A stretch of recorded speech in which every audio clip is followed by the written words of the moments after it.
My name is Sewela. Today I'm going to talk about how you can taste wine like a pro. So for you to be able to taste wine like a pro, just follow these four simple steps. So that is your see, as you swirl, as you sniff, and then as you sip, right?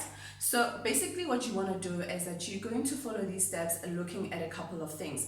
You look at the appearance of your wine, you look at the color, the hair. So now what you want to do, you want to pick up these things that your wine is telling you with regards to the character of the wine. With the appearance, you can look at the color. The color is a simple indication of what kind of wine am I drinking. I could be drinking a white wine, I could be drinking a red wine, I could be drinking a sparkling wine. In my case, I'm drinking a Pinotage Rosé. I can see by the color that this is a Pinotage. And then you move forward to looking at the color. Ask yourself, what is the color? Can you identify, or should you know the profile of certain grapes? You can tell by the color. For white wines tend to be darker as they age, while red wines tend to be lighter with age. And that also can be an indication of how old the wine is, including the fact that wines that are wooded can also be darker, and also same goes for especially for white wine, like for example a Chardonnay, which is normally wooded. If it is wooded, you would see that it's more gold, so it's golder. And so once you've identified that, you can also look at the deposit in your wine, which can be an indication that the wine is not filtered. So it's not that the wine is a bad quality wine, it's just that it might have not been filtered. And you look at the CO2 in your wine. Do you see or spot any CO2 indications in the wine? If so, that could be a very young or a wine which just recently been bottled. And sometimes if there's the CO2 in your wine, if you see bubbles in your wine, it could indicate that there was a fall during the fermentation. So that could have been a secondary fermentation that occurred when it shouldn't have. And yeah, that's another case. However, the few things that I've mentioned are not really dangerous to your health. They just affect the aroma, the quality of your wine. Once you've done that, you move to the next step. Your next step is going to be the step where you swirl your wine. As I swirl my wine, I allow the wine to react with the oxygen. It allows my flavors to basically evaporate into the air. That is going to help me when I'm going to sniff my wine.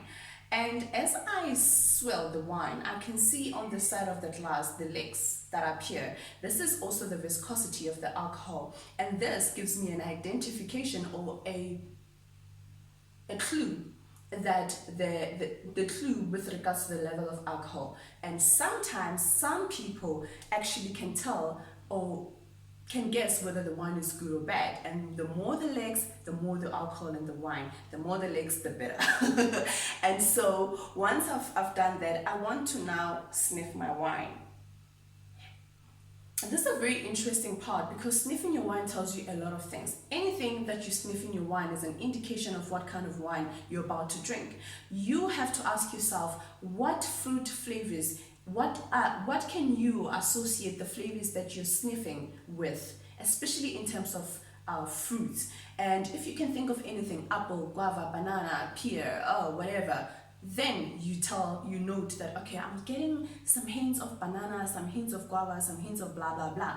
And then you move on to your next one. Your next question that you need to ask yourself is, how do you feel about the nosing? Does it smell good? Does it smell clean? Do you pick up any off odors? If you do pick up off odors, that's basically a sign of bad quality wine. If not, if it smells clean, if it smells like wine, that is good enough. Now, once you've done that, you've identified the fruit, you've identified the odors, and now you want to basically ask yourself, can you smell any wood in the wine? So basically, wood smells like that's like oaked wine. So oaked wine will have wood flavors in it, and then you move on to your next one.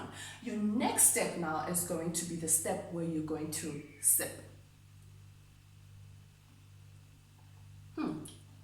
So sipping my wine allows me to now connect the dots. Everything else that I've identified in the wine, does it now relate to what I'm tasting? And you're going to look at your fruits. What fruits are you picking up?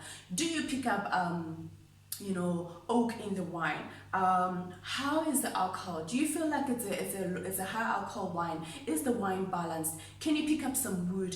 Is it a very complex wine? Does it have a lot of flavors that follow through the palate? Does it have like an aftertaste? Does it follow through? Does it linger? And those are the things that you want to ask yourself. And once again, you can also ask yourself about the acidity, because when it comes to wine, we need all those components to basically be balanced, and that's how we can get to have a good quality wine. And if it's not a balanced wine, it makes it a bit uncomfortable to enjoy. And that is how you can actually taste your wine like a pro. And I am today enjoying a Pinotage Rosé. Very lovely, light, crisp, and a beautiful, floral, semi-sweet rosé to drink on a beautiful day like this. And this, you can get it from Siwela Wines on the website www.siwelawines.co.za. And that's it for today. Cheers.